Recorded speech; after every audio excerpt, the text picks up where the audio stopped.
Bir mesaj gönderdiğinde, bir video izlediğinde veya kıtalar arası para transferi yaptığında muhtemelen verilerin uzaydan gönderildiğini düşünüyorsun. Hayır, yanılıyorsun. Küresel internetin %99'u bulutlarda yaşamıyor. Dünya üzerindeki en karanlık, en soğuk ve en acımasız yerde yaşıyor. Okyanusun dibinde, yüzeyin kilometrelerce altında gizlenen, yosun tutmuş devasa bir denizaltı kablo ağı dünyamızı birbirine bağlıyor. Ancak şu an onları kontrol etmek için sessiz, trilyonlarca dolarlık bir savaş veriliyor. Ve eğer bu kablolardan sadece birkaçı kesilirse bildiğimiz anlamda modern dünya saniyeler içinde çöker. Şu haritaya bak. Dünyanın dört bir yanına yayılmış, okyanusun tabanında yılan gibi kıvrılan 500'den fazla aktif denizaltı kablosu var. Çoğu sadece bir bahçe hortumu kalınlığında, içlerindeki o saç teli kadar ince cam fiberler olmasa medeniyetimiz karanlığa gömülür. Ancak mesele sadece Netflix izlemek veya sosyal medyada gezinmek değil. Her gün tam 10 trilyon dolardan fazla finansal işlem bu su altı ipliklerinden geçiyor. Küresel bankacılık sistemi, borsalar ve hatta nükleer denizaltıların çok gizli askeri iletişimleri tamamen bu kırılgan su altı ağına dayanıyor.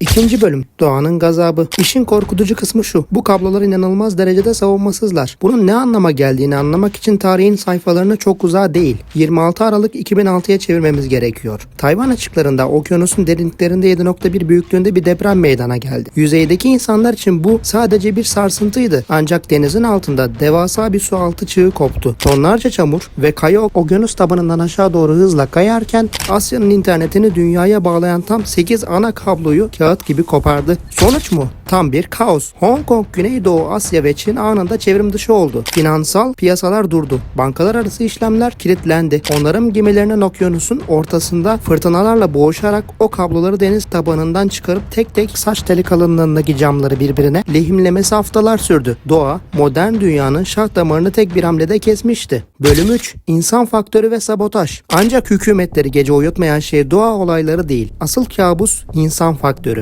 Dünya haritası üzerinde kırılma noktaları dediğimiz kabloların birbirine çok yaklaştığı dar boğazlar var. Mısır'daki Süveyş kanalı ve Kızıldeniz bu dar boğazların en ünlüsü. Avrupa ile Asya arasındaki internet trafiğinin neredeyse tamamı bu daracık su yolundan geçiyor. 2008 yılında Mısır açıklarında tam olarak ne olduğu hala çözülemeyen gizemli bir olay yaşandı. İki ana kablo aynı anda kesildi. Orta Doğu ve Hindistan'da milyonlarca kişi ve binlerce şirket bir anda karanlığa gömüldü. Resmi açıklama dikkatsiz bir geminin çapasının kablolara takıldığı yönündeydi. Ancak istihbarat teşkilatları farklı düşünüyordu. Bu bir test miydi?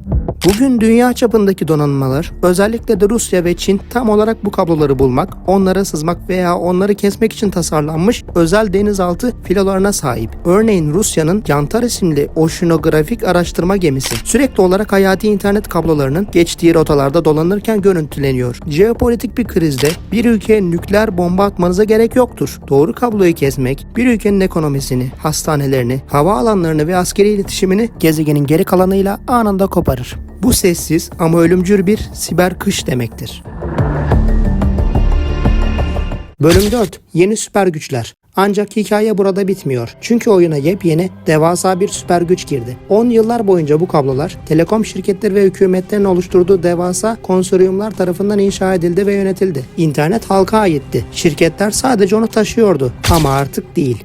Bugün Google, Meta ve Microsoft, Amazon gibi teknoloji devleri kendi özel su altı ağlarını kurmak için okyanuslara milyarlarca dolar döküyor. Sadece son 10 yılda döşenen yeni denizaltı kablolarının yarısından fazlası doğrudan bu 4 şirkete ait. Peki neden? Neden yazılım şirketleri okyanusun dibine kablo döşemek istiyor? Cevap tek kelime: veri ve tabii ki yapay zeka. Milyarlarca insanın izlediği 4K videolar, bulut sistemlerindeki devasa şirket verileri ve durmaksızın öğrenen yapay zeka modelleri o kadar büyük bir band genişliği istiyor ki teknoloji devleri artık eski altyapıya güvenmiyor. İnterneti sadece kullanmak istemiyorlar. Fiziksel olarak internetin kendisi olmak istiyorlar.